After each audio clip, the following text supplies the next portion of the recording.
Alrighty. I think that will about do it.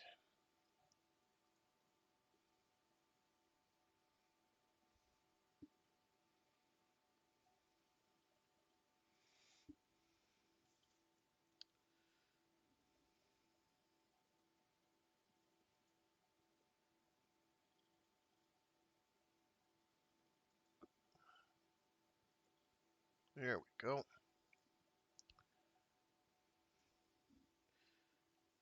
Good morning, good morning, good morning, and welcome to Freeform Fridays with Fragath. I'm Fragath, your host and narrator today.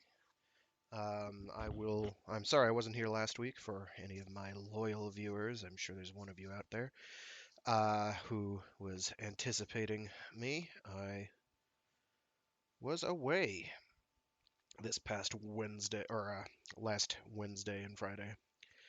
Um, but I'm back now to continue our readings uh, in of Axiomatic by Greg Egan. So today I'd like to get at least two of these done, and the next two here are the safe deposit box and seeing, which are both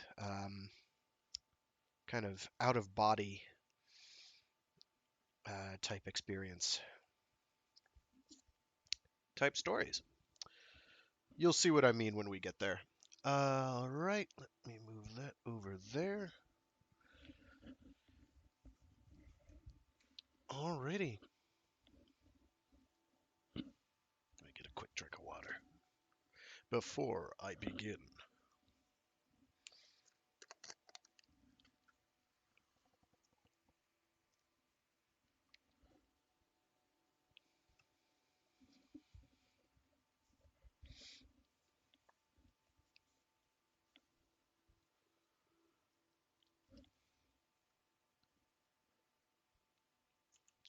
The Safe Deposit Box by Greg Egan. I dream a simple dream. I dream that I have a name. One name, unchanging, mine until death. I don't know what my name is, but that doesn't matter. Knowing that I have it is enough. I wake just before the alarm clock goes off. I usually do. So I'm able to reach out and silence it the instant it starts screeching. The woman beside me doesn't move. I hope the alarm wasn't meant for her, too. It's freezing cold and pitch black, except for the bedside clock's red digits slowly coming into focus. 10 to 4! I groan softly. What am I? A garbage collector? A milkman? This body is sore and tired, but that tells me nothing. They've all been sore and tired lately, whatever their profession, their income, their lifestyle.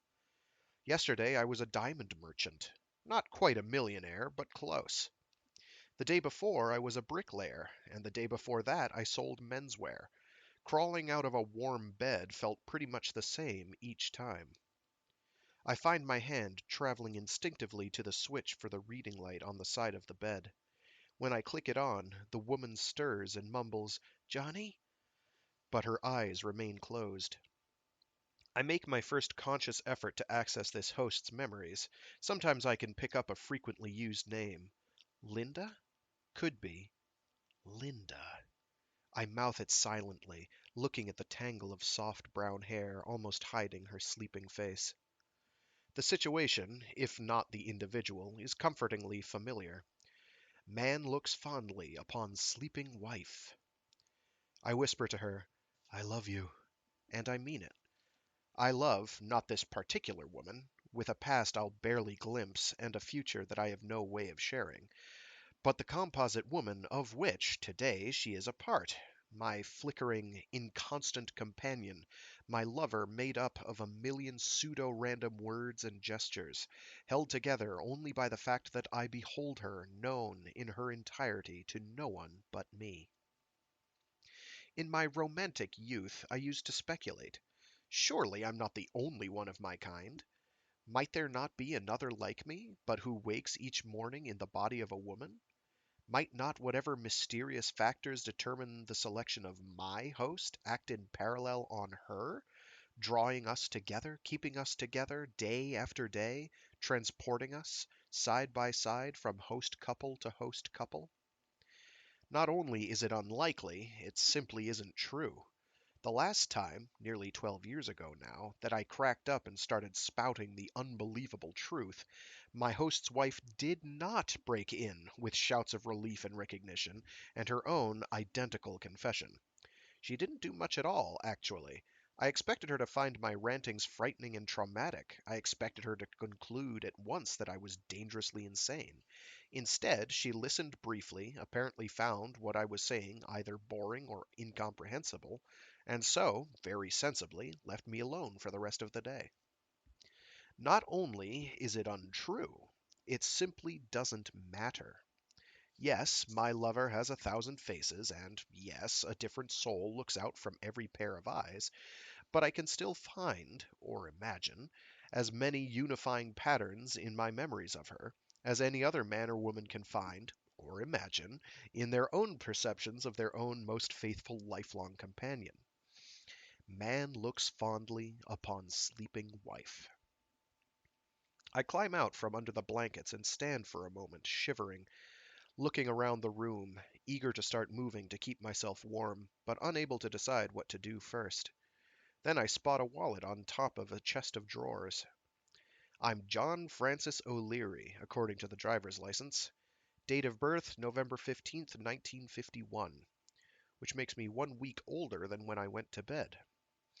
Although I still have occasional daydreams about waking up 20 years younger, that seems to be as unlikely for me as it is for anyone else.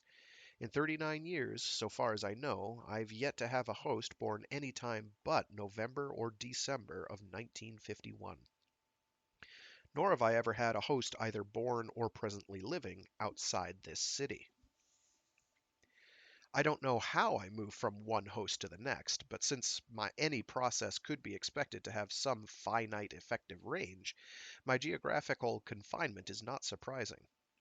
There's desert to the east, ocean to the west, and long stretches of barren coast to the north and south. The distances from town to town are simply too great for me to cross. In fact, I never even seem to get close to the outskirts of the city, and on reflection, that's not surprising. If there are 100 potential hosts to the west of me and 5 to the east, then a jump to a randomly chosen host is not a jump in a random direction. The populous center attracts me with a kind of statistical gravity. Excuse me. As for the restrictions on host age and birthplace, I've never had a theory plausible enough to believe for more than a day or two. It was easy when I was 12 or 13 and could pretend I was some kind of alien prince, imprisoned in the bodies of earthlings by a wicked rival for my cosmic inheritance. The bad guys must have put something in the city's water late in 1951, which was drunk by expectant mothers, thus preparing their unborn children to be my unwitting jailers. These days, I accept the likelihood that I'll simply never know the answer. I am sure of one thing, though. Both restrictions were essential to whatever approximation to sanity I now possess.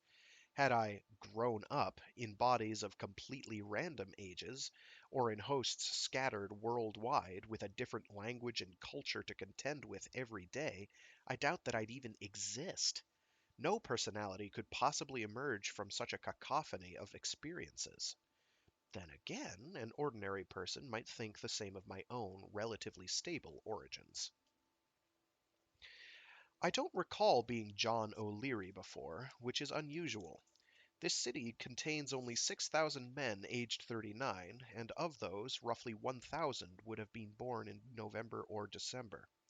Since 39 years is more than 14,000 days, the odds by now are heavily against first-timers, and I've visited most hosts several times within memory. In my own inexpert way, I've explored the statistics a little. Any given potential host should have, on average, 1,000 days or 3 years between my visits. Yet the average time I should expect to pass without repeating any hosts myself is a mere 40 days. The average to date is actually lower, 27 days, presumably because some hosts are more susceptible than others. When I first worked this out, it seemed paradoxical, but only because the averages don't tell the whole story. A fraction of all repeat visits occur within weeks rather than years, and of course it's these abnormally fast ones that determine the rate for me. In a safe deposit box, with a combination lock, in the center of the city, I have records covering the past 22 years. Names, addresses, dates of birth, and dates of each visit since 1968 for over 800 hosts. One day soon, when I have a host who can spare the time, I really must rent a computer with the database package and shift all that crap onto disk. That would make statistical tests 1,000 times easier. I don't expect astounding revelations. If I found some kind of bias or pattern in the data, well, so what? Would that tell me anything? Would that change anything? Still, it seems like a good thing to do. Partly hidden under a pile of coins beside the wallet is, oh bliss, an ID badge complete with photo. John O'Leary is an orderly at the Perlman Psychiatric Institute. The photo shows part of a light blue uniform, and when I open his wardrobe, there it is. I believe this body could do with a shower, though, so I postpone dressing. The house is small and plainly furnished, but very clean and in good repair. I pass one room that is probably a child's bedroom, but the door is closed, and I leave it that way, not wanting to risk waking anyone. In the living room, I look up the Perlman Institute in the phone book, and then locate it in a street directory. I've already memorized my own address from the license, and the institute's not far away. I work out a route that shouldn't take more than 20 minutes at this hour of the morning. I still don't know when my shift starts, surely not before 5. Standing in the bathroom, shaving, I stare for a moment into my new brown eyes, and I can't help noticing that John O'Leary is not bad looking at all. It's a thought that leads nowhere.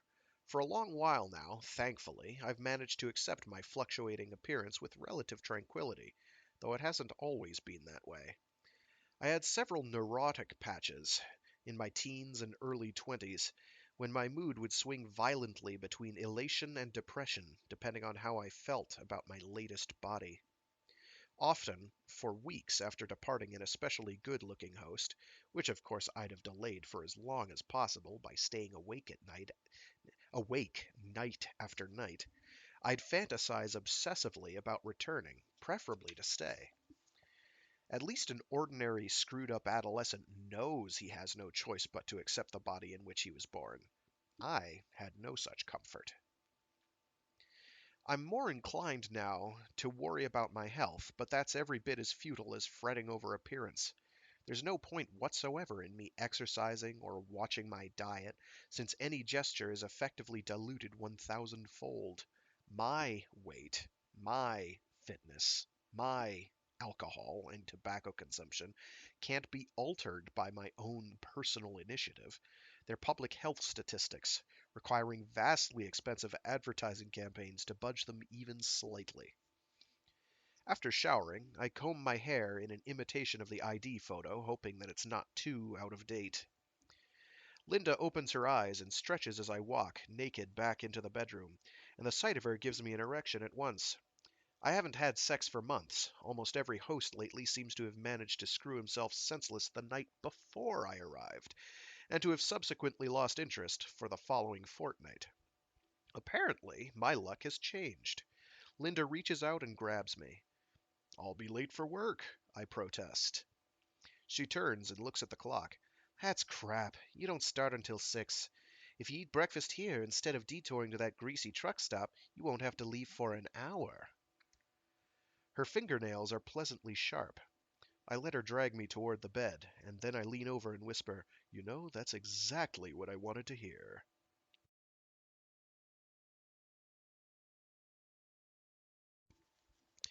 My earliest memory is of my mother reverently holding a bawling infant toward me, saying, "Look, Chris, this is your baby brother. This is Paul. Isn't he beautiful?" I couldn't understand what all the fuss was about. Siblings were like pets or toys. Their number, their ages, their sexes, their names, all fluctuated as senselessly as the furniture or the wallpaper. Parents were clearly superior. They changed appearance and behavior, but at least their names stayed the same. I naturally assumed that when I grew up, my name would become Daddy, a suggestion that was usually greeted with laughter and amused agreement. I suppose I thought of my parents as being basically like me. Their transformations were more extreme than my own, but everything else about them was bigger, so that made perfect sense. That they were, in a sense, the same from day to day, I never doubted. My mother and father were, by definition, the two adults who did certain things: scolded me, hugged me, tucked me into bed, made me eat disgusting vegetables, and so on. They stood out a mile. You couldn't miss them. Occasionally, one or the other was absent, but never for more than a day. The past and the future weren't problems. I simply grew up with rather vague notions as to what they actually were. Yesterday and tomorrow were like once upon a time. I was never disappointed by broken promises of future treats, or baffled by descriptions of alleged past events, because I treated all such talk as intentional fiction.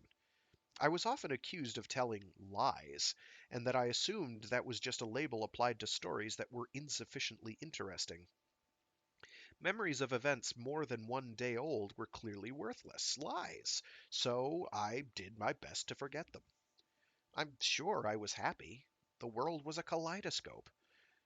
I had a new house to explore every day, different toys, different playmates, different food. Sometimes the color of my skin would change, and it thrilled me to see that my parents, brothers, and sisters almost always chose to make their own skin the same as mine. Now and then I woke up as a girl, but at some point, around the age of 4, I think, this began to trouble me, and soon after that it simply stopped happening. I had no suspicion that I was moving from house to house, from body to body. I changed, my house changed, the other houses, and the streets and shops and parks around me changed. I traveled now and then to the city center with my parents, but I thought of it not as a fixed location, since it was reached by a different route each time, but as a fixed feature of the world, like the sun or the sky. School was the start of a long period of confusion and misery. Although the school building, the classroom, the teacher, and the other children changed like everything else in my environment, the repertoire was clearly not as wide as that of my house and family. Traveling to the same school, but along different streets, and with a different name and face, upset me, and the gradual realization that classmates were copying my own previous names and faces, and, worse still, I was being saddled with ones they'd used, was infuriating. These days, having lived with the approved worldview for so long, I sometimes find it hard to understand how my first year at school wasn't enough to make everything perfectly clear. Until I recall that my glimpses of each classroom were generally spaced weeks apart, and that I was shuttling back and forth at random between more than 100 schools. I had no diary, no records, no class lists in my head, no means of even thinking about what was happening to me. Nobody had trained me in the scientific method. Even Einstein was a great deal older than 6 when he worked out his theory of relativity. I kept my disquiet from my parents, but I was sick of dismissing my memories as lies. I tried discussing them with other children, which brought ridicule and hostility. After a period of fights and tantrums, I grew introverted. My parents said things like, "You're quiet today," day after day, proving to me exactly how stupid they were. It's a miracle that I learned anything. Even now, I'm unsure how much of my reading ability belongs to me and how much comes from my hosts. I'm sure that my vocabulary travels with me, but the lower level business of scanning the page, of actually recognizing letters and words, feels quite different from day to day. Driving is similar. Almost all of my hosts have licenses, but I've never had a single lesson myself. I know the traffic rules, I know the gears and pedals, but I've never tried going out onto the road in a body that hasn't done it before. It would make a nice experiment, but those bodies tend not to own cars. But I did learn to read. I learned quickly to read quickly. If I didn't finish a book the day I started it, I knew I might not get my hands on it again for weeks or months. I read hundreds of adventure stories, full of heroes and heroines with friends, brothers, and sisters, even pets that stayed with them day after day. Each book hurt a little more, but I couldn't stop reading. I couldn't give up hope that the next book I opened would start with the words, "One sunny morning a boy woke up and wondered what his name was." One day I saw my father consulting a street directory, and, despite my shyness, I asked him what it was. I'd seen world globes and maps of the country at school, but never anything like this. He pointed out our house, my school, and his place of work, both on the detailed street maps and on the key map of the whole city inside the front cover. At that time, one brand of street dictionary had a virtual monopoly. Every family owned one, and every day for weeks I browbeat my father or mother into showing me things on the key map. I successfully committed a lot of it to memory. Once I tried making pencil marks, thinking they might somehow inherit the magical permanence of the directory itself, but they proved to be as transitory as all the writing and drawing I did at school. I knew I was onto something profound, but the concept of my own motion from place to place in an unchanging city still failed to crystallize. Not long afterward, when my name was Danny Foster, a movie projectionist these days with a beautiful wife called Kate to whom I lost my virginity, though probably not Danny's, I went to a friend's 8th birthday party. I didn't understand birthdays at all. Some years I had none, some years I had 2 or 3. The birthday boy, Charlie McBride, was no friend of mine as far as I was concerned, but my parents bought me a gift to take, a plastic toy machine gun, and drove me to his house. I had no say in any of it. When I arrived home, I pestered Dad into showing me, on a street map, exactly where I'd been, and the route the car had taken. A week later, I woke up with Charlie McBride's face, plus a house, parents, little brother, older sister, and toys, all identical to those I'd seen at his party. I refused to eat breakfast until my mother showed me our house on a street map, but I already knew where she'd point to. I pretended to set off for school. My brother was too young for school, and my sister too old to want to be seen with me. In such circumstances, I normally followed the clear flow of other children through the streets, but today I ignored it. I still remembered landmarks from the trip to the party. I got lost a few times, but I kept stumbling upon streets I'd seen before. Dozens of fragments of my world were starting to connect. It was both exhilarating and terrifying. I thought I was uncovering a vast conspiracy. I thought everyone had been purposefully concealing the secrets of existence. And at last, I was on the verge of outsmarting them all. When I reached Danny's house, though, I didn't feel triumphant. I simply felt lonely and deceived and confused. Revelation or no revelation, I was still a child. I sat on the front steps and cried. Mrs. Foster came out, in a fluster, calling me Charlie, asking me where my mother was, how I'd got here, and why I wasn't at school. I yelled abuse at this filthy liar who'd pretended, like they all had, to be my mother. Phone calls were made, and I was driven home screaming to spend the day in my bedroom, refusing to eat, refusing to speak, refusing to explain my unforgivable behavior. That night I overheard my parents discussing me, arranging what in retrospect I now believe was a visit to a child psychologist. I never made it to that appointment.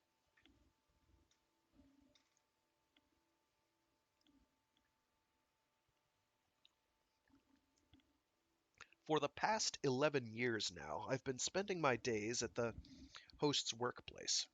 It's certainly not for the host's sake. I'm far more likely to get him sacked by screwing up at his job than by causing him 1 day's absence every 3 years.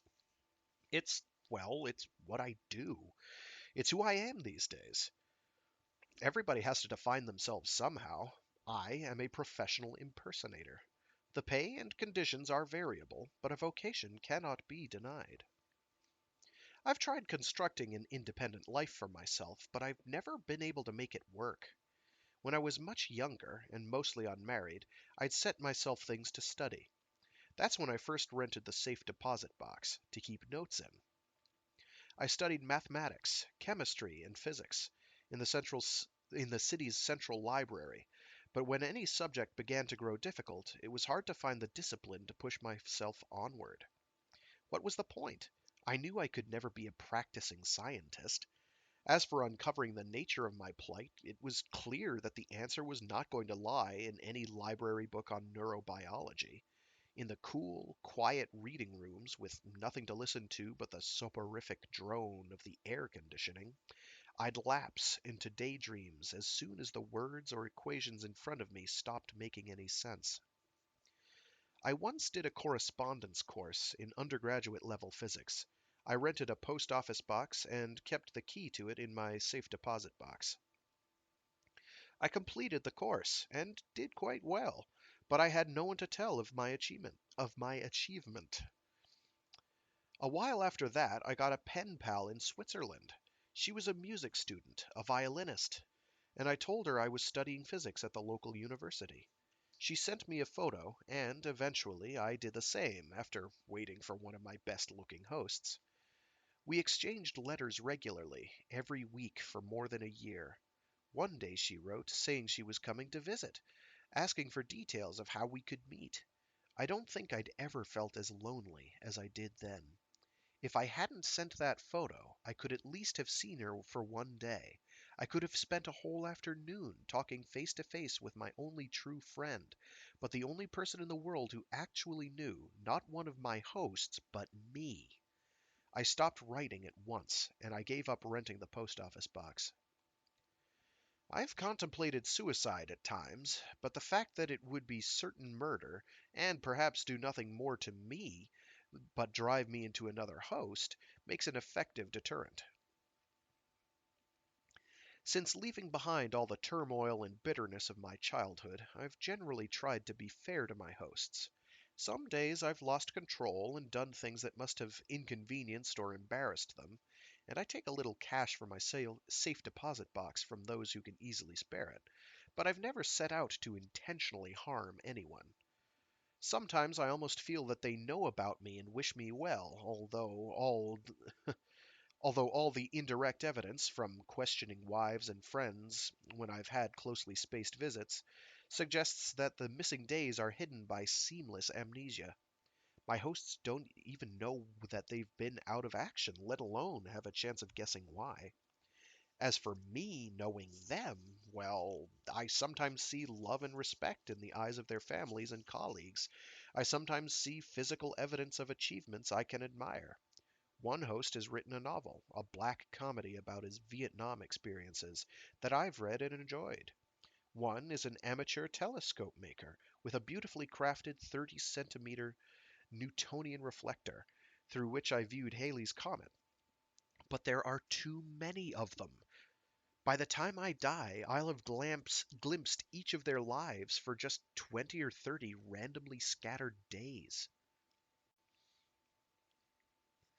I drive around the perimeter of the Perlman Institute, seeing what windows are lit, what doors are open, what activity is visible. There are several entrances, ranging from one clearly for the public, complete with plushly carpeted foyer and polished mahogany reception desk, to a rusty metal swing door opening onto a dingy bitumen-covered space between two buildings. I park in the street, rather than risk taking a spot on the premises to which I'm not entitled. I'm nervous as I approach what I hope is the correct doorway. I still get a pain in my gut in those awful seconds just before I'm seen by a colleague, and it becomes very suddenly 100 times harder to back out, and, looking on the bright side, a whole lot easier to continue. "Mornin', Johnny." "Mornin'." The nurse continues past me even as this brief exchange takes place. I'm hoping to find out where I'm meant to be from a kind of social binding strength.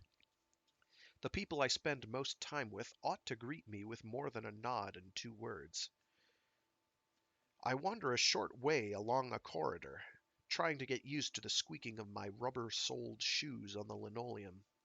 Suddenly, a gruff voice cries out, "O'Leary!" And I turn to see a young man in a uniform like mine, striding along the corridor toward me, wearing a thunderous frown, arms stuck out unnaturally, face twitching. "Standing around, dawdling, again!" His behavior is so bizarre, for a fraction of a second I'm convinced he's one of the patients. Some psychotic with a grudge against me has killed another orderly, stolen his uniform, and is about to produce a blood-stained hatchet. Then the man puffs out his cheeks and stands there glaring, and I suddenly twig. He's not insane, he's just parodying some obese, aggressive superior. I prod his inflated face with one finger, as if bursting a balloon, which gives me a chance to get close enough to read his badge. Ralph Dopita. You jumped a mile! I couldn't believe it! So at last I got the voice perfect! And the face as well, but you're lucky you were born ugly. He shrugs. Your wife didn't think so last night. You were drunk. That wasn't my wife, it was your mother. Don't I always say you're like a father to me? The corridor, after much seeming gratuitous winding, leads into a kitchen, all stainless steel and steam, where two other orderlies are standing around and three cooks are preparing breakfast. With hot water constantly running in one sink, the clanking of trays and utensils, the hissing of fat, and the tortured sound of a failing ventilation fan, it's almost impossible to hear anyone speak. One of the orderlies mimes being a chicken, and then makes a gesture, swinging one hand above his head, pointing outward as if to take in the whole building. "Enough eggs to feed!" he shouts, and the others crack up, so I laugh along with them. Later, I follow them to a storeroom off the kitchen, where each of us grabs a trolley. Pinned up on a board, sheathed in transparent plastic, are 4 patient lists, one for each ward, ordered by room number. Beside each name is a little colored circular sticker, green, red, or blue. I hang back until there's only one left to grab. There are 3 kinds of meal prepared: bacon and eggs with toast, cereal, and a mushy yellow puree resembling babyhood, in descending order of popularity. On my own list there are more red stickers than green, and only a single blue, but I'm fairly certain that there were more green than red in total when I saw all 4 lists together. As I load my trolley on this basis, I manage to catch a second look at Ralph's list, which is mainly green, and the contents of his trolley confirms that I have the code right. I've never been in a psychiatric hospital before, either as patient or staff member. I spent a day in prison about 5 years ago, where I narrowly avoided getting my host's skull caved in. I never discovered what he'd done or how long his sentence was, but I'm rather hoping he'll be out by the time I get back to him. My vague expectation that this place will be similar turns out to be pleasantly wrong. The prison cells were personalized to some degree, with pictures on the walls and idiosyncratic possessions, but they still looked like cells. The rooms here are far less cluttered with that kind of thing, but their underlying character is 1,000 times less harsh. There are no bars on the windows, and the doors in my ward have no locks. Most patients are already awake, sitting up in bed, greeting me with a quiet "good morning." A few take their trays into a common room, where there's a TV tuned to news. Perhaps the degree of calm is unnatural, due solely to drugs. Perhaps the peacefulness that makes my job untraumatic is stultifying and oppressive to the patients. Perhaps not. Maybe one day I'll find out. My last patient, the single blue sticker, is listed as Klein, FC. A skinny, middle-aged man with untidy black hair and a few days' stubble. He's lying so straight that I expect to see straps holding him in place, but there are none. His eyes are open, but they don't follow me, and when I greet him, there's no response. There's a bedpan on a table beside the bed, and on a hunch I sit him up and arrange it beneath him. He's easily manipulated, not exactly cooperating, but not dead weight either. He uses the bedpan impassively. I find some paper and wipe him, then I take the bedpan to the toilets, empty it, and wash my hands thoroughly. I'm feeling only slightly queasy. O'Leary's inurement to tasks like this is probably helping. Klein sits with a fixed gaze as I hold a spoonful of yellow mush in front of him, but when I touch it to his lips, he opens his mouth wide. He doesn't close his mouth on the spoon, so I have to turn it and tip the food off, but he does swallow the stuff, and only a little ends up on his chin. A woman in a white coat pops her head into the room and says, "Could you shave Mr. Klein, please, Johnny? He's going to St. Margaret's for some tests this morning," and then vanishes before I can reply. After taking the trolley back to the kitchen, collecting empty trays along the way, I find all I need in the storeroom. I move Klein onto a chair. Again, he seems to make it easy, without quite assisting. He stays perfectly still as I lather and shave him, except for an occasional blink. I manage to nick him only once, and not deeply. The same woman returns, this time carrying a thick manila folder and a clipboard, and she stands beside me. I get a peek at her badge, Dr. Helen Lidcombe. "How's it going, Johnny?" "Okay." She hovers expectantly, and I feel suddenly uneasy. I must be doing something wrong, or maybe I'm just too slow. "Nearly finished," I mutter. She reaches out with one hand and absent-mindedly massages the back of my neck. "Walking on eggs time." Why can't my hosts lead uncomplicated lives? Sometimes I feel like I'm living the outtakes from 1,000 soap operas. What does John O'Leary have a right to expect of me? To determine the precise nature and extent of this relationship and leave him neither more nor less involved tomorrow than he was yesterday? Some chance. "You're very tense." I need a safe topic, quickly. The patient. "This guy, I don't know, some days he just gets to me." "What, is he behaving differently?" "No, I just wonder what it must be like for him." "Like nothing much." I shrug. "He knows when he's sitting on a bedpan. He knows when he's being fed. He's not a vegetable." "It's hard to say what he knows. A leech with a couple of neurons knows when to suck blood. All things considered, he does remarkably well, but I don't think he has anything like consciousness, or even anything like dreams." She gives a little laugh. "Oh, all he has is memories, though memories of what I can't imagine." I start wiping off the shaving soap. "How do you know he has memories?" I'm exaggerating. She reaches into the folder and pulls out a photographic transparency. It looks like a side-on head X-ray, but blobs and bands of artificial color adorn it. "Last month I finally got the money to do a few PET scans. There are things going on in Mr. Klein's hippocampus that look suspiciously like long-term memories being laid down." She whips the transparency back in the folder before I've had a chance for a proper look.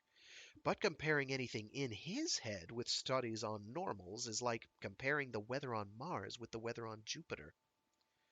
I'm growing curious, so I take a risk and ask with a furrowed brow, "Did you ever tell me exactly how he ended up like this?" She rolls her eyes. "Don't start with that again. You know I'd get in trouble." "Who do you think I'd blab to?" I copy Ralph Dopita's imitation for a second, and Helen bursts out laughing. "Hardly. You haven't said more than 3 words to him since you've been here. Sorry, Dr. Perlman." "So why don't you tell me?" "If you told your friends—" "Do you think I tell my friends everything? Is that what you think? Don't you trust me at all?" She sits on Klein's bed. "Close the door." I do it. "His father was a pioneering neurosurgeon." "What? "If you say a word—" I won't, I promise. But what did he do? Why?" "His primary research interest was redundancy and functional crossover, the extent to which people with lost or damaged portions of the brain manage to transfer the functions of the impaired regions into healthy tissue. His wife died, giving birth to a son, their only child. He must have been psychotic already, but that put him right off the planet. He blamed the child for the wife's death, but he was too cold-blooded to do something simple like kill it. I'm about ready to tell her to shut up, that I really do not wish to know any more, but John O'Leary is a big, tough man with a strong stomach, and I mustn't disgrace him in front of his lover. He raised the child normally, talking to it, playing with it, and so on, and making extensive notes on how it was developing. Vision, coordination, the rudiments of speech, you name it.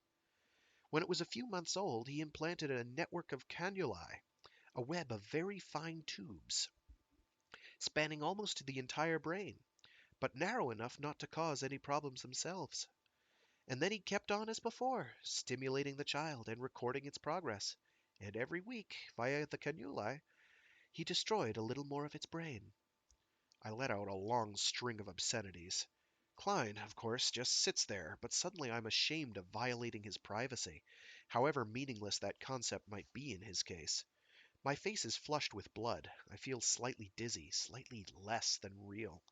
How come he even survived? How come there's anything left at all? The extent of his father's insanity saved him, if that's the word to use. You see, for months during which he was regularly losing brain tissue, the child actually continued to develop neurologically. More slowly than normal, of course, but moving perceptibly forward nonetheless.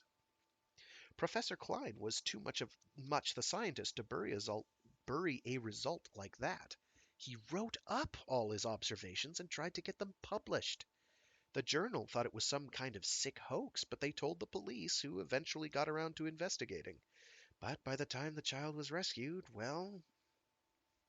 She nods toward the impassive Klein. How much of his brain is left? Isn't there a chance? Less than 10%. There are cases of microcephalics who live almost normal lives with a similar brain mass, but being born that way, having gone through fetal brain development that way, isn't a comparable situation.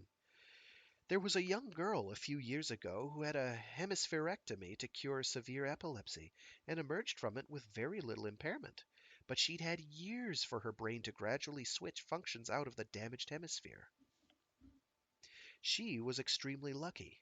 In most cases, that operation has been utterly disastrous. As for Mr. Klein, well, I'd say he wasn't lucky at all.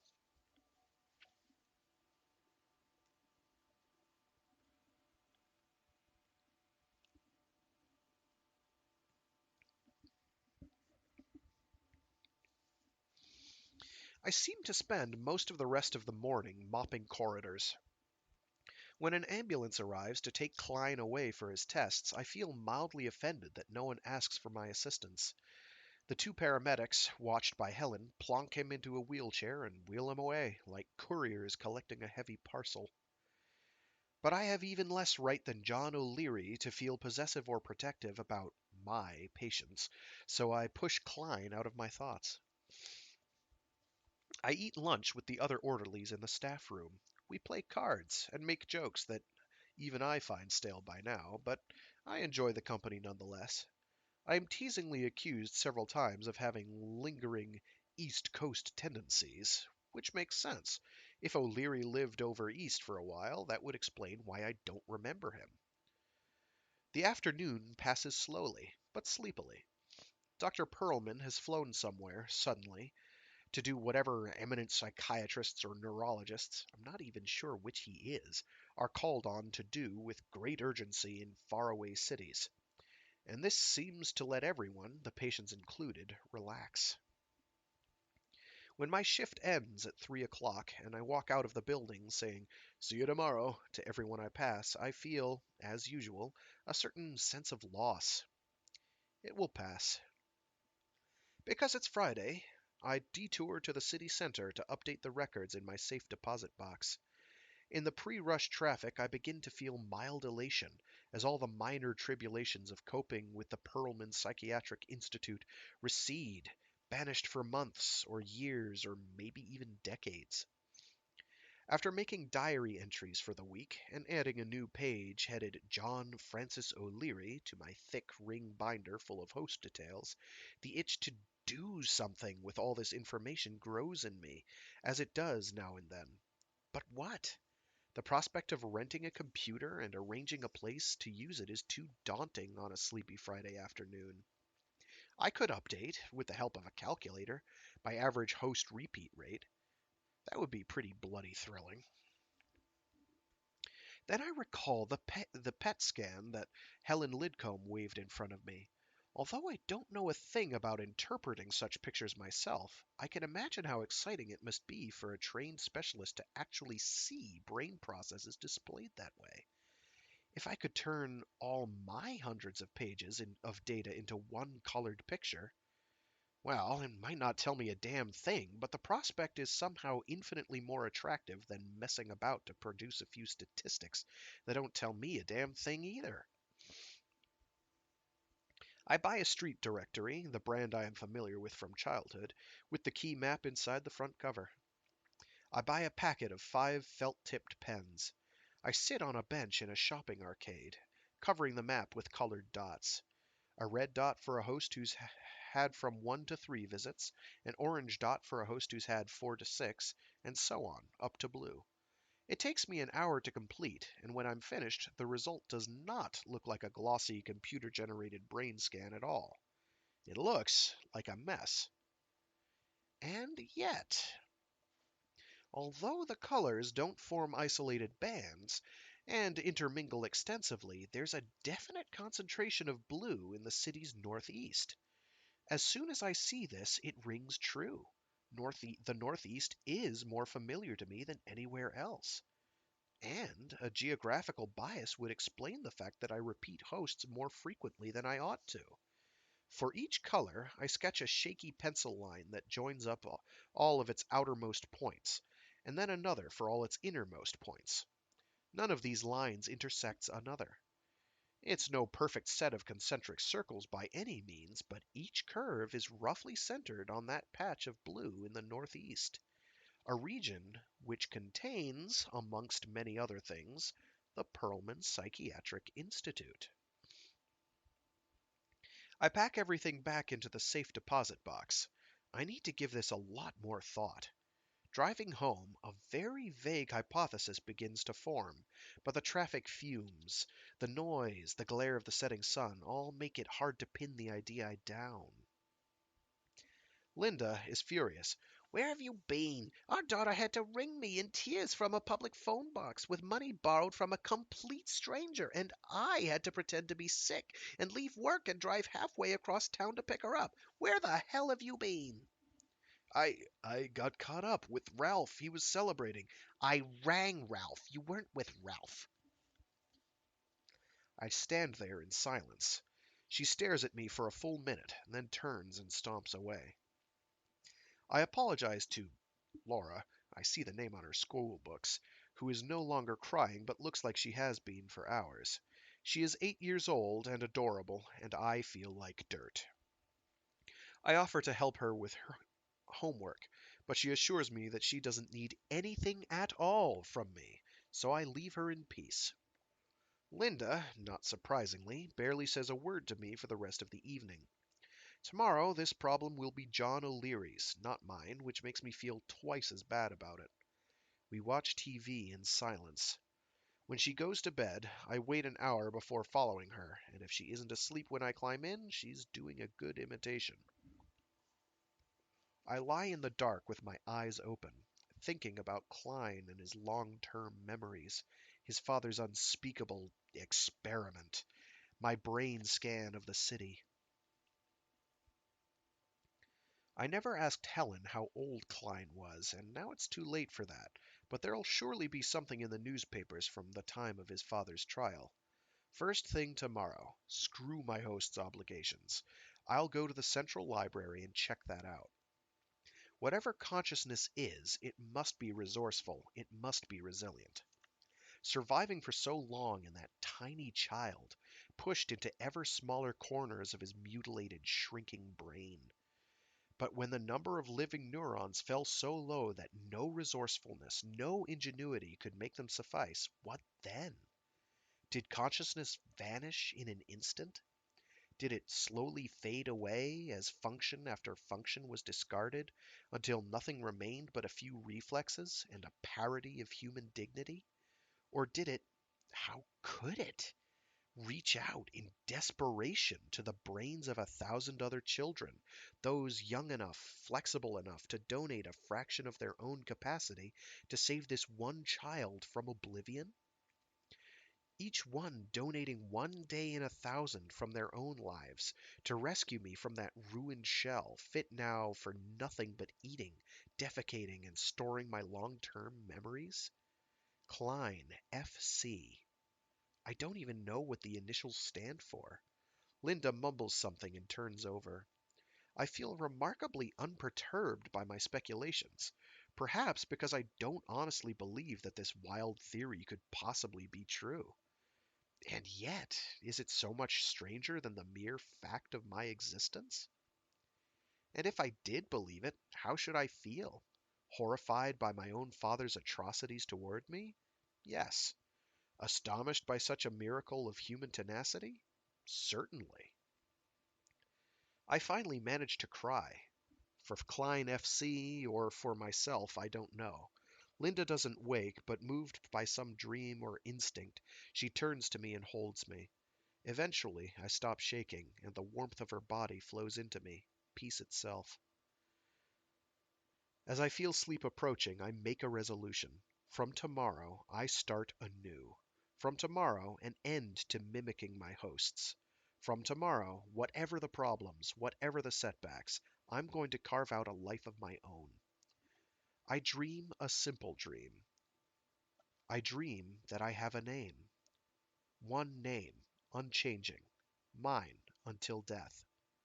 I don't know what my name is, but that doesn't matter. Knowing that I have it is enough.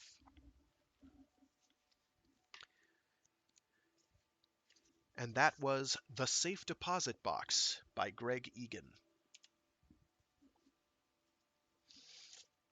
Good stuff. No? I like that one. That one's cool. And of course, I think the thing I like most about that one is that it doesn't, state outright, oh yeah, this is what's going on in terms of, oh yeah, it's clearly this Klein guy has his brain, his consciousness is hops bodies because his actual brain mass can't support it. It doesn't say, this is absolutely what's going on, but it's no, as the protagonist says, it's no, not really any less plausible than the situation he's dealing with himself as a disembodied consciousness. That one's fun.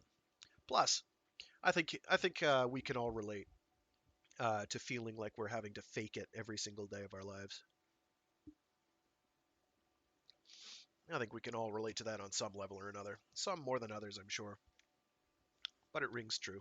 Kind of takes that feeling of alienation uh, in its way and works with it. Takes it from a totally different angle. Okay, let me get to the next one here because of course I put the bookmark in the wrong place and didn't move it around. Wah! Here we go. Ooh, excuse me. Goodness gracious. Blah, stuff in my lung.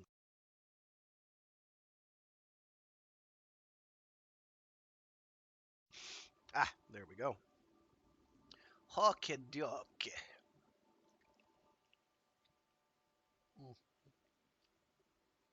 Alrighty.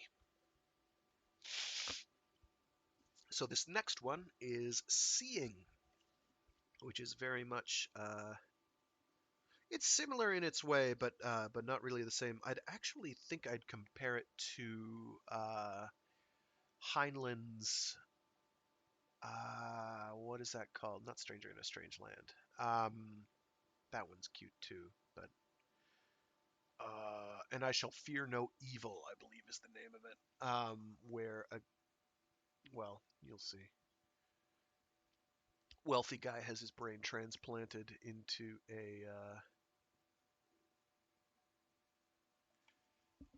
his young secretary.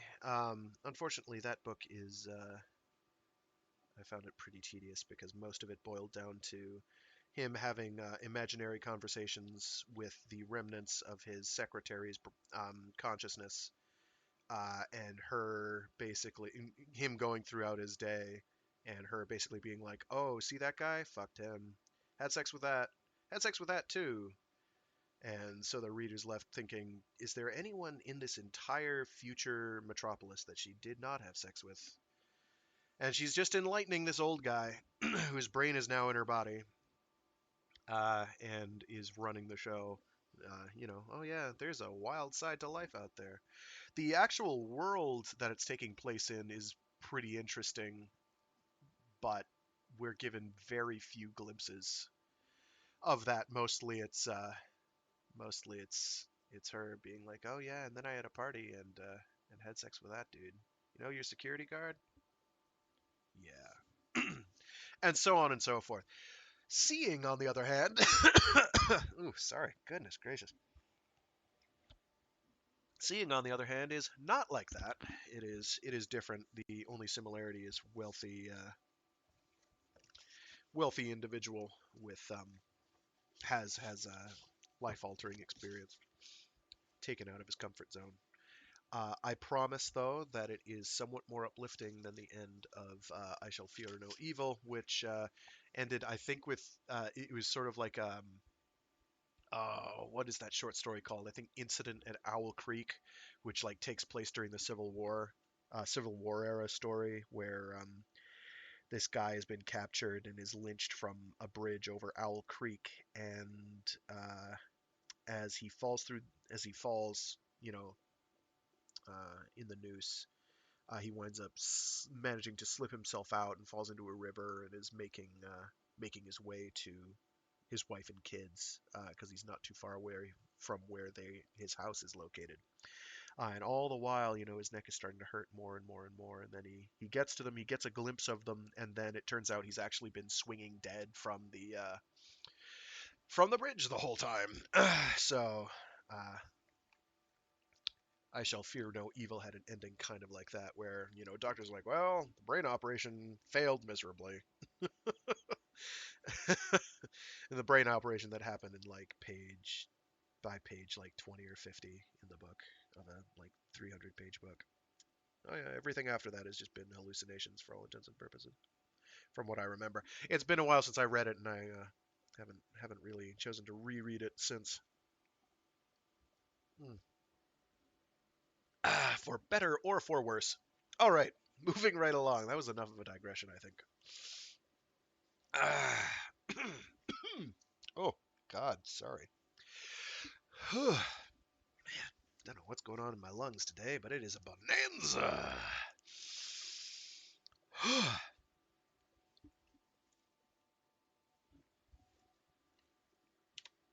Seeing.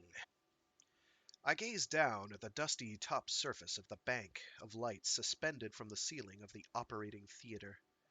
There's a neatly hand-lettered sticker on the gray-painted metal, slightly yellowing, the writing a little faded, peeling at one corner. It reads, "In case of out-of-body experience, phone 137-4597." I'm puzzled. I've never come across a local number starting with a 1, and when I look again, it's clear that the digit in question is actually a 7. I was mistaken about the dust, too. It's nothing but a play of light on the slightly uneven surface of the paint. Dust in a sterile, air-filtered room like this? What was I thinking? I shift my attention to my body, draped in green save a tiny square aperture above my right temple, where the macrosurgeon's probe is following the bullet's entry wound into my skull. The spindly robot has the operating table to itself, although a couple of gowned and masked humans are present, off to one side, watching what I take to be X-ray views of the probe approaching its target. From my vantage point, the screen is foreshortened, the images hard to decipher. Injected microsurgeons must already have stanched the bleeding, repaired hundreds of blood vessels, broken up any dangerous clots. The bullet itself, though, is too physically tough and chemically inert to be fragmented and removed, like a kidney stone, by a swarm of tiny robots. there's no alternative to reaching in and plucking it out. I used to read up on this type of operation and lie awake afterward, wondering when my time would finally come. I pictured this very moment, and I'd swear now that when I imagined it, it looked exactly like this, down to the last detail. But I can't tell if that's just run-of-the-mill deja vu, or if my obsessively rehearsed visualization is fueling this present hallucination. I begin to wonder, calmly, about the implications of my exotic point of view. Out-of-body experiences are supposed to suggest proximity to death, but then all the thousands of people who've reported them survived to tell the tale, didn't they?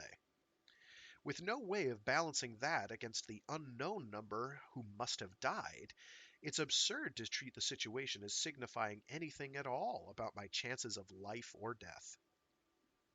The effect is certainly linked to severe physical trauma, but it's only the ludicrous notion that the soul has departed from the body and is perilously close to floating off down a tunnel of light into the afterlife that associates the experience with death.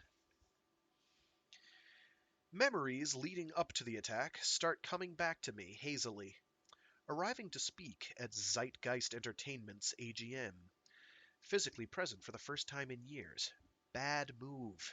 Just because I sold off hyper-conference systems, why did I have to eschew the technology?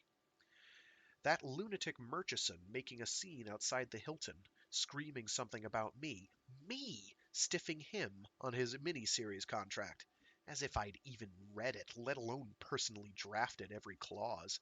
Why couldn't he have gone and mowed down the legal department instead? The motorized window of the bulletproof rolls gliding upward to shut out his ranting, the mirrored glass moving silently, reassuringly, and then jamming. I was wrong about one thing. I always thought the bullet would come from some anal retentive cinephile outraged by one of Zeitgeist's sequels to the celluloid classics. The software avatars we use as directors are always constructed with meticulous care by psychologists and film historians committed to recreating the true persona of the original auteur. But some purists are never happy, and there were death threats for more than a year after Hannah and Her Sisters 2 in 3D. What I failed to anticipate was a man who'd just signed a seven-figure deal for the rights to his life story, out on bail only because of Zeitgeist's generous advance, trying to blow me away over a discounted residual rate for satellite transmissions dubbed into the Inuit language. I notice that the unlikely sticker on the top of the lights has vanished. What does that presage? If my delusion is breaking down, am I deteriorating or recovering? Is an unstable hallucination healthier than a consistent one? Is reality about to come crashing in? What should I be seeing right now? Pure darkness if I really am under all that green swaddling, eyes closed, anesthetize. I try to close my eyes, but the concept just doesn't translate. I do my best to lose consciousness, if that's the right word for what I'm experiencing. I try to relax, as if aiming for sleep, but then a faint whir from the surgeon's probes as it reverses direction rivets my attention. I watch, physically unable to avert my unphysical gaze, as the gleaming silver needle of the probe slowly retracts. It seems to take forever, and I rack my brain for a judgment as to whether this is a piece of masochistic dream theatricality or a touch of authenticity, but I can't decide. Finally, and I know it a moment before it happens, but then I've felt that way all along, the tip of the needle emerges, bonded outrageously by nothing more esoteric than a speck of high-strength glue, or so I once read, to the dull, slightly crumpled bullet. I see the green cloth covering my chest rise and fall in an emphatic sigh of relief. I doubt the plausibility of this from an anesthetized man on a breathing machine. Then, suddenly, overwhelmingly weary of trying to imagine the world at all, I allow it to disintegrate into psychedelic static. then darkness.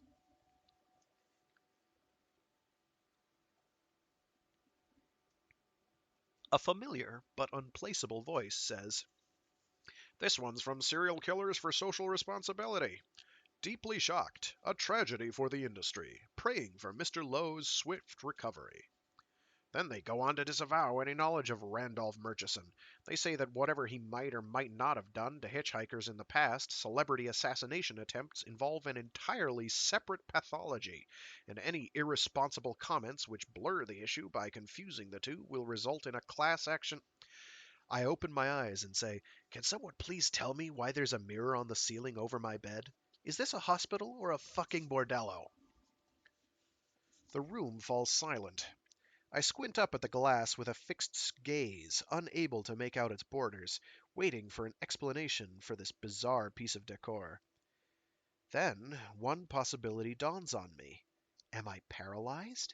Is this the only way to show me my surroundings? I fight down a sense of panic. Even if it's true, it need not be permanent. Nerves can be regrown, whatever's damaged can be repaired. I've survived. That's what counts. The rest is just a matter of rehabilitation. And isn't this what I always expected? A bullet in the brain, a brush with death, rebirth in a state of helplessness? In the mirror, I can see 4 people gathered around the bed, and I recognize them easily enough, in spite of the awkward view. James Long, my personal assistant, whose voice woke me, Andrea Stewart, Zeitgeist's senior vice president, my estranged wife, Jessica, I knew she'd come, and my son, Alex. He must have dropped everything and caught the first flight out of Moscow. And on the bed, almost buried under a tangle of tubes and cables linked to a dozen monitors and pumps, an ashen, bandaged, gaunt figure which I suppose must be me. James glances up at the ceiling, looks down again, then says gently, "Mr. Lowe, there is no monitor. Shall I tell the doctors you're awake?" I scowl, try to move my head, fail. "Are you blind? I'm staring right at it. And if I'm not plugged in to enough machinery to tell whoever's monitoring it all that I'm awake." James gives an embarrassed cough, a code he uses in meetings when I start to wander too far from the facts. I try again to turn to look him in the eye, and this time I succeed. Or at least, I see the figure on the bed turn its head, and my whole sense of my surroundings inverts, like an all-encompassing optical illusion exposed. Floor becomes ceiling and ceiling floor, without anything moving a millimeter. I feel like bellowing at the top of my lungs, but only manage a startled grunt. And after a second or two, it's hard to imagine that I'd ever been fooled. The reality is so obvious. There is no mirror. I'm watching all this from the ceiling, the way I watched the bullet being extracted. I'm still up here. I haven't come down. I close my eyes, and the room fades out, taking 2 or 3 seconds to vanish completely. I open my eyes. The view returns, unchanged. I say, "Am I dreaming? Are my eyes really open? Jessica? Tell me what's going on. Is my face bandaged? Am I blind?" James says, "Your wife isn't here, Mr. Lowe. We haven't been able to reach her yet." He hesitates, then adds, "Your face isn't bandaged."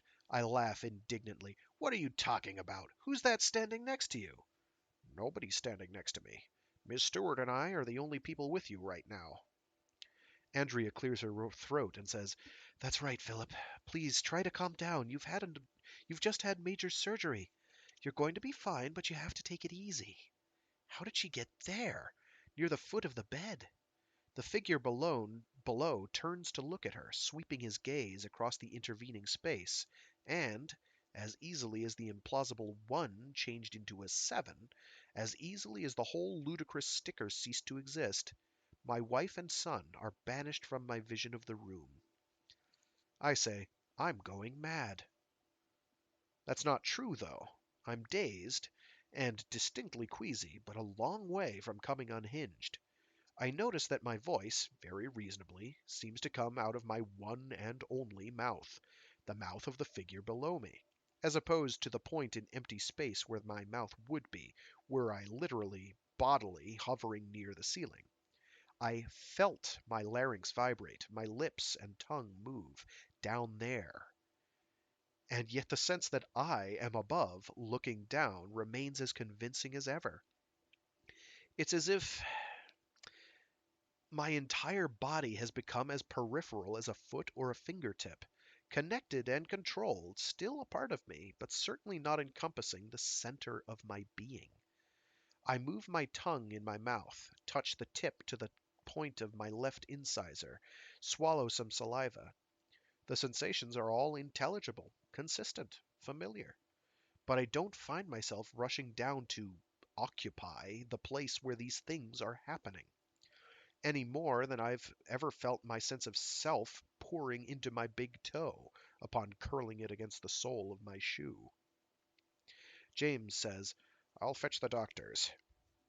I hunt for any trace of inconsistency in the direction of his voice, but I'm not up to the task of dissecting the memory of his speech into relative intensities in my left and right ears, and then confronting myself with the paradox that anyone truly up here, facing down, would hear it all differently. All I know is that the words seem to have emerged from his lips in the customary manner. Andrea clears her throat again, then says, "Philip, do you mind if I make a call? Tokyo opens in less than an hour, and when they hear that you've been shot—" I cut her off. "Don't call. Go there. In person. Take the next suborbital. You know that always impresses the market. Look, I'm glad you were here when I woke. Glad your presence, at least, turned out to be more than wishful thinking.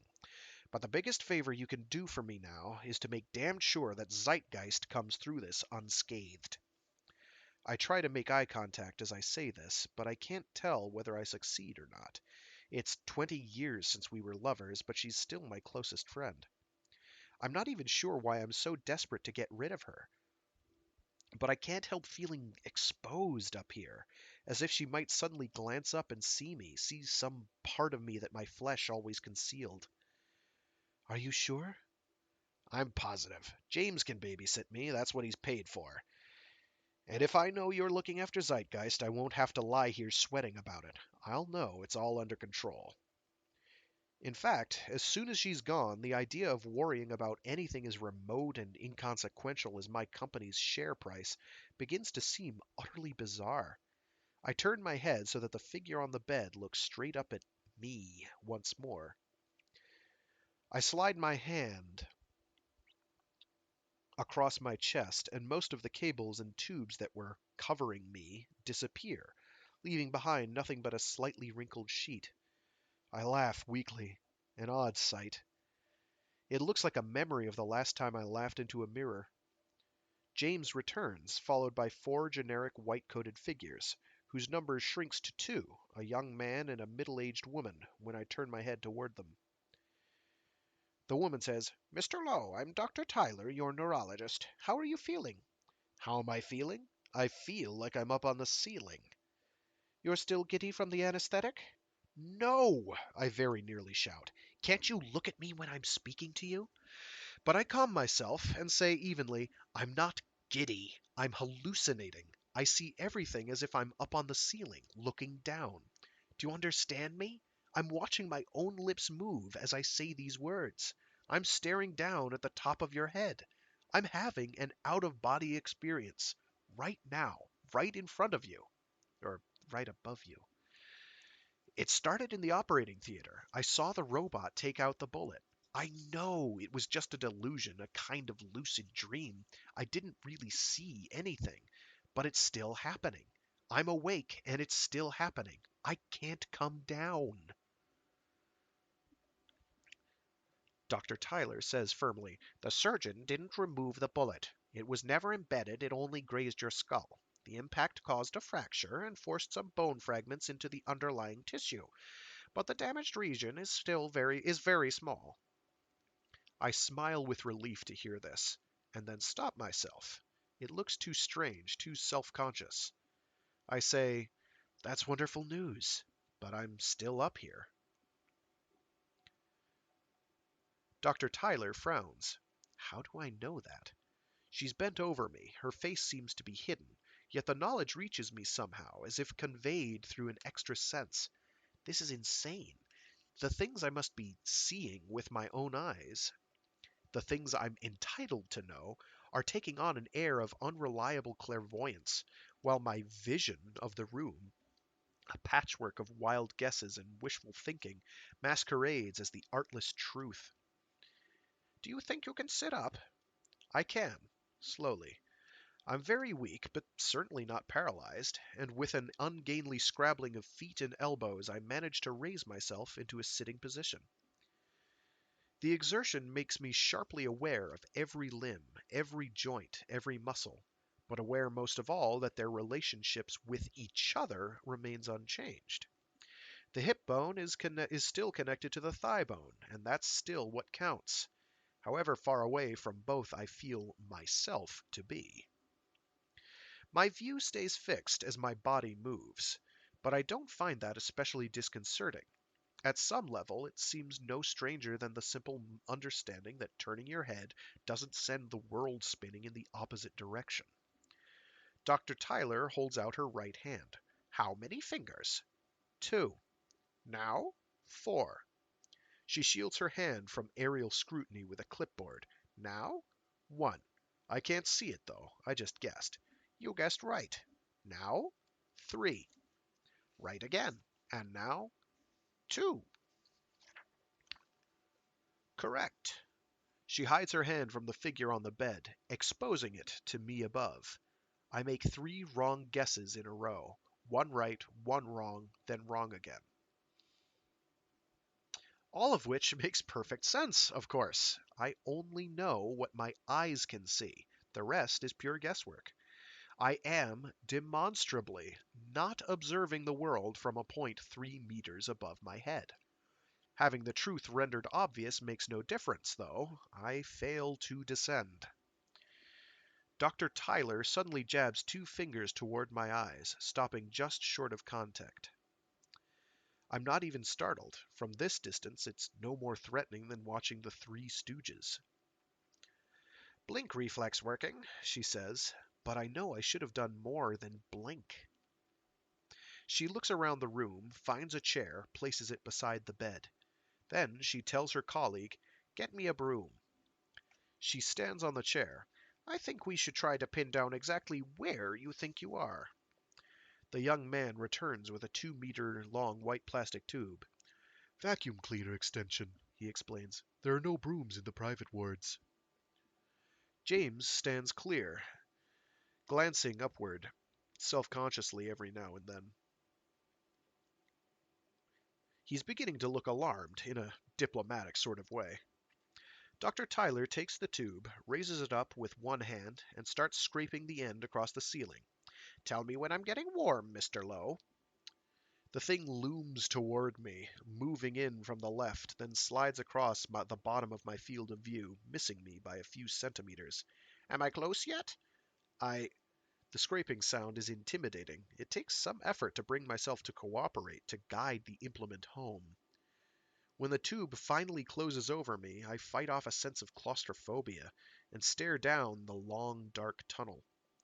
At the far end, in a circle of dazzling radiance, is the tip of Dr. Tyler's white lace-up shoe.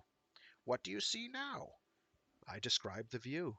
Keeping the top end fixed, she tilts the tube toward my bed until it points directly at my bandaged forehead, my startled eyes, a strange, luminous cameo. "Try moving toward the light," she suggests. I try. I screw up my face, I grit my teeth, I urge myself forward, down the tunnel, back to my skull, back to my citadel, back to my private screening room, back to the throne of my ego, the anchor of my identity, back home. Nothing happens.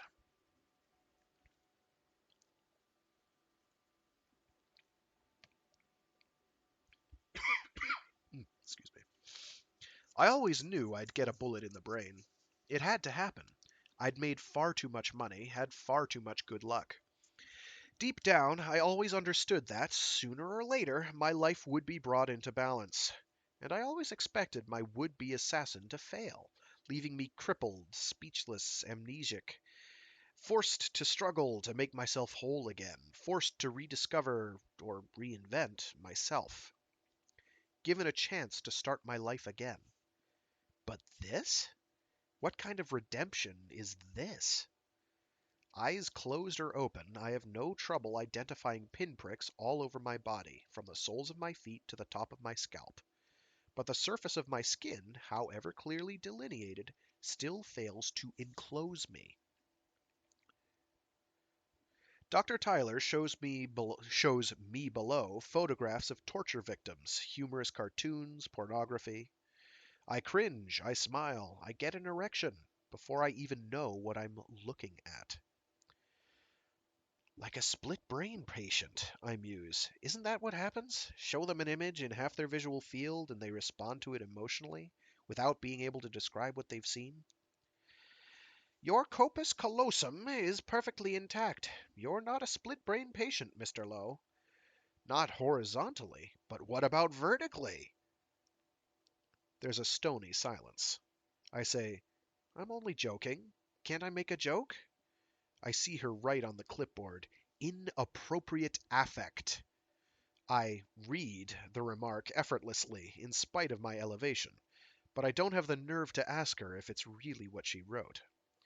A mirror is thrust in front of my face, and when it's taken away, I see myself as less pale, less wasted than before. The mirror is turned toward me above, and the place where I am is shown to be empty, but I knew that all along. I look around with my eyes every chance I get, and my vision of the room grows more detailed, more stable, more consistent. I experiment with sounds, tapping my fingers on the side of the bed, on my ribs, on my jaw, on my skull. I have no trouble convincing myself that my hearing is still taking place in my ears. The closer a sound is to those organs down there, the louder it seems, as always. But nor do I have any difficulty interpreting these cues correctly. When I snap my fingers beside my right ear, it's obvious that the source of the sound is close to my ear, not close to me. Finally, Dr. Tyler lets me try to walk. I'm clumsy and unsteady at first, distracted by my unfamiliar perspective, but I soon learn to take what I need from the view, the positions of obstacles, and ignore the rest. As my body crosses the room, I move with it, hovering more or less directly above, sometimes lagging behind or moving ahead, but never by far. Curiously, I feel no conflict between my sense of balance, telling me I'm upright, and my downwards gaze, which should, but doesn't, suggest that my body is facing the floor. That meaning has been stripped away somehow, and it has nothing to do with the fact that I can see myself standing. Perhaps my true orientation is gleaned, subconsciously, from the evidence of my eyes, at some point before the damaged part of my brain corrupts the information, like my clairvoyant knowledge of hidden objects. I could walk a kilometer, I'm sure, but not very quickly.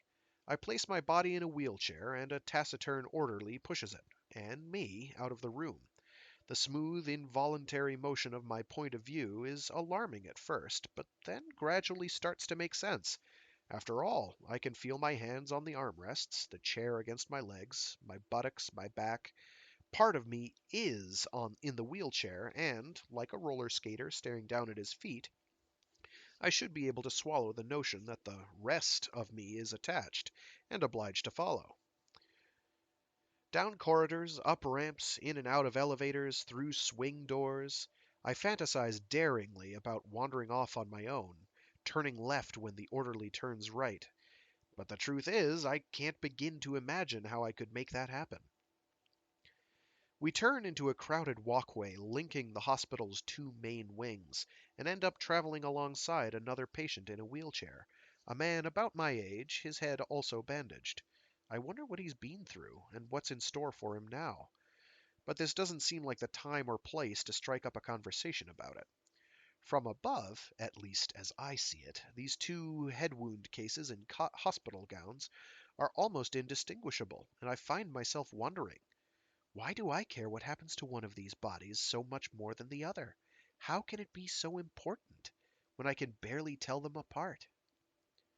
I grip the armrests of the chair tightly, but resist the temptation to raise a hand and signal to myself, this one is me. We finally reach medical imaging. Strapped to a motorized table, my blood infused with a cocktail of radioactive substances, I'm guided into a helmet comprised of several tons of superconducting magnets and particle detectors. My whole head is engulfed by the thing, but the room doesn't vanish at once. The technicians, cut loose from reality, keep themselves busy fussing with the scanner's controls, like old celluloid movie extras pretending, unconvincingly, to know how to operate a nuclear power station or an interstellar spacecraft.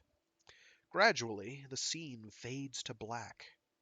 When I emerge, with dark adapted eyes, for a second or two the room is unbearably bright.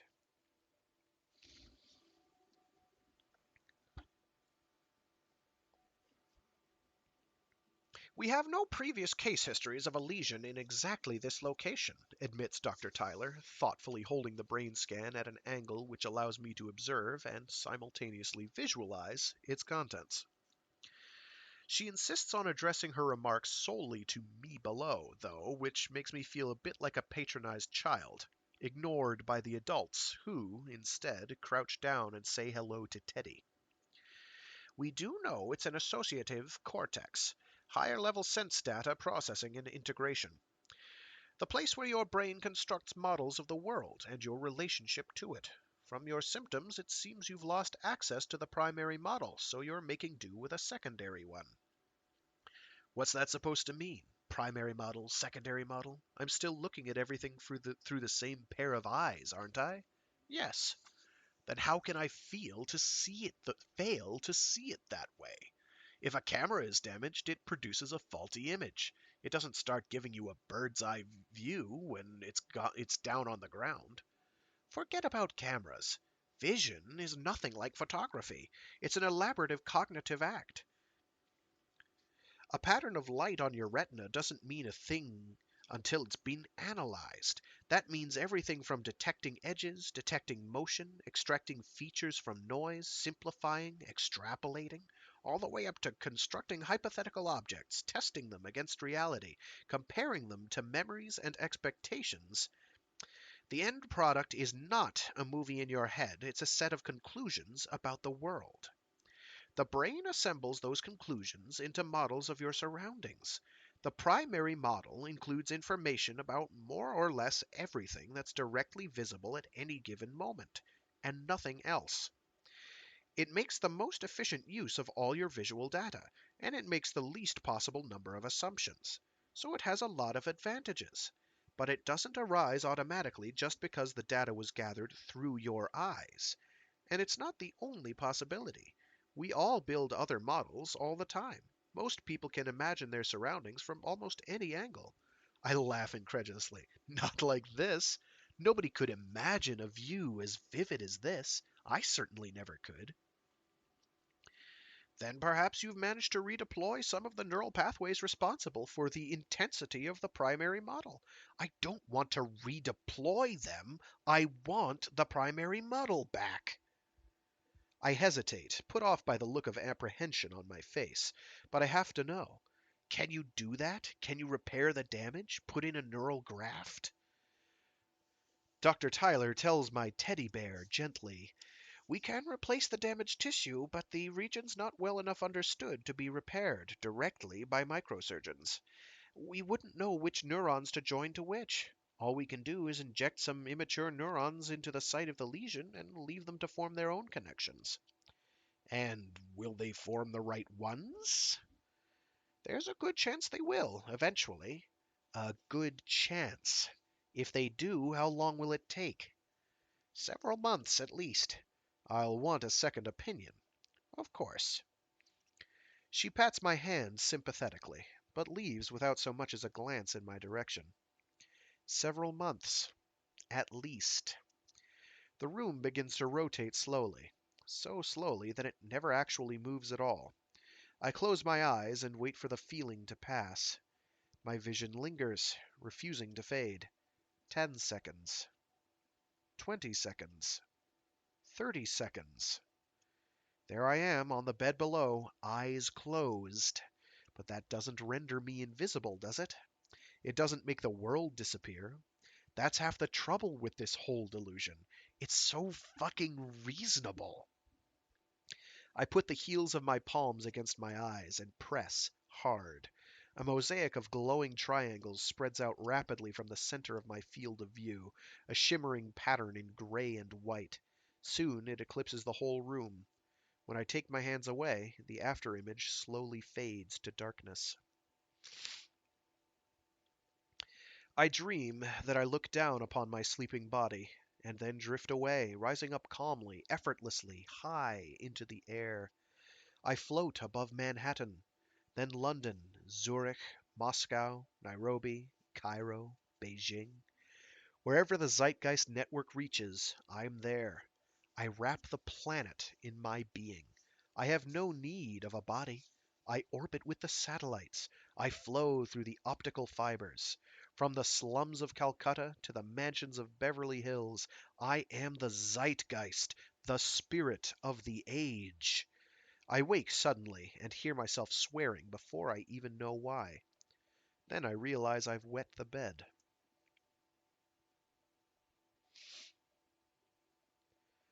James flies in a dozen of the top neurologists from around the world and arranges remote consultations with another 10. They argue about the precise interpretation of my symptoms, but their recommendations for treatment are all essentially the same. So, a small number of my own neurons, collected during the original surgery, are genetically regressed to a fetal state, stimulated to multiply in vivo, then injected back into the lesion. Local anesthetic only. At least this time I get to see, more or less, what really happens. In the days that follow, far too early for any effects from the treatment, I find myself adapting to the status quo with disarming speed. My coordination improves until I can perform most simple tasks with confidence, unaided. Eating and drinking, urinating and defecating, washing and shaving. All the lifelong familiar routines start to seem ordinary again, in spite of the exotic perspective. At first, I keep catching glimpses of Randolph Murchison, played by the persona of Anthony Perkins, sneaking into the steam-clouded bathroom every time I take a shower, but that passes. Alex visits, finally able to tear himself away from the busy Moscow bureau of Zeitgeist News. I watch the scene, oddly touched by the ineloquence of both father and son, but puzzled, too, that the awkward relationship ever caused me so much pain and confusion. These two men are not close, but that's not the end of the world.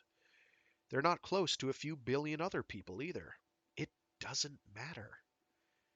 By the end of the fourth week, I'm desperately bored, and losing patience with the infantile tests with concealed wooden blocks and that the Dr. Young, my psychologist, insists I perform twice daily.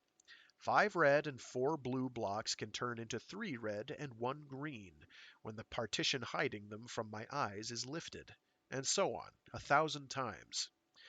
But it no more demolishes my worldview than pictures of vases that turn into pairs of human profiles, or patterns with gaps that magically fill themselves in when aligned with the retinal blind spot.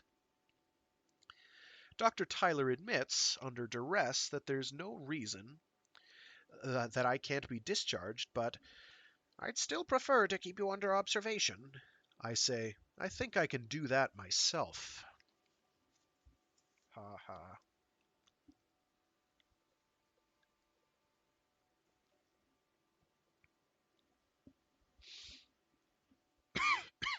Excuse me. A 2-meter wide auxiliary screen attached to the video phone lies on the floor of my study.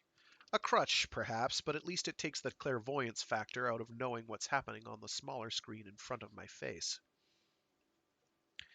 Andrea says, "Remember that team of creative consultants we hired last spring? They've come up with a brilliant new concept, celluloid classics that might have been. Groundbreaking movies that were almost made but didn't quite survive the development process. They plan to start the series with 3 burglars, A Hollywood remake of Tenue de Soirée, with Arnold Schwarzenegger in the Depardieu role and either Leonard Nimoy or Ivan Reitman directing. Marketing have run a simulation which shows 23% of subscribers taking the pilot. The costings aren't too bad either. We already own emulation rights for most of the personas we need. I nod my puppet head. That all sounds fine. Is there anything else we need to discuss? Just one more thing. The Randolph Murchison story. What's the problem? Audience psychology won't approve the latest version of the screenplay. We can't leave out Murchison's attack on you. It's far too well known. I never asked for it to be left out. I just want my post-operative condition left unspecified. Lowe gets shot. Lowe survives. There's no need to clutter up a perfectly good story about mutilated hitchhikers with details of a minor character's neurological condition. No, of course not. And that's not the problem. The problem is, if we cover the attack at all, we'll have to mention the reason for it, the mini-series itself. And AP says viewers won't be comfortable with that degree of reflexivity.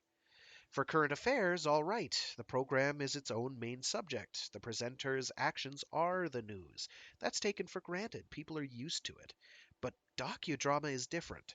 You can't use a fictional narrative style. Telling the audience it's safe to get emotionally involved, it's all just entertainment, it can't really touch them, and then throw in a reference to the very program they're watching. I shrug. All right, fine. If there's no way around it, axe the project. We can live with that. We can write it off. She nods unhappily. It was the decision she wanted, I'm sure, but not so casually given. When she hangs up and the screen goes blank, the sight of the unchanging room quickly becomes monotonous. I switch to cable input and flick through a few dozen channels from Zeitgeist and its major competitors. The whole world is there to gaze upon, from the latest Sudanese famine to the Chinese Civil War, from a body paint fashion parade in New York to the bloody aftermath of the bombing of the British Parliament. The whole world, or a model of the world, part truth, part guesswork, part wish fulfillment. I lean back in my chair until I'm staring straight down into my eyes. I say, I'm sick of this place. Let's get out of here. I watch the snow dust my shoulders between the sharp gusts of wind that blow it away. The icy sidewalk is deserted. Nobody in this part of Manhattan seems to walk anywhere in the most clement weather anymore, let alone on a day like this. I can just make out the four bodyguards, ahead of me and behind me, at the edge of my vision. I wanted a bullet in the head. I wanted to be destroyed and reborn. I wanted a magic path to redemption. And what have I ended up with? I raise my head, and a ragged, bearded tramp materializes beside me, stamping his feet on the sidewalk, hugging himself, shivering. He says nothing, but I stop walking. One man below me is warmly dressed, in an overcoat and overshoes.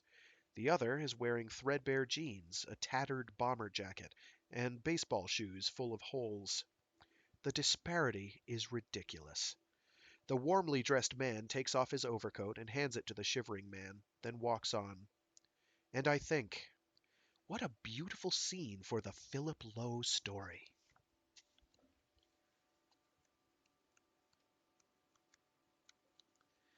And that was Seeing by Greg Egan. Aw, it's a heartwarming ending.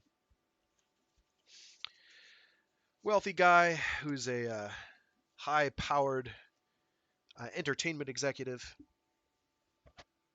is attacked by, well, a serial killer who's out on bail because he's giving his exclusive rights to the executive's company, who I guess somehow was he perceived was shafting him of rebroadcast rights in the Inuit language, um, and then wakes up in a third-person perspective. That's where how he sees everything now is overhead, um, and then he sees that the different at the end it shows that he has kind of been remade in a way because he sees that there's really They're just two people. He sees the disparity between him and this homeless person, and decides to do something about it.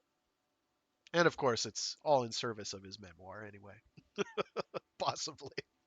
Uh, it's no, it's nice. It's introspective, kind of.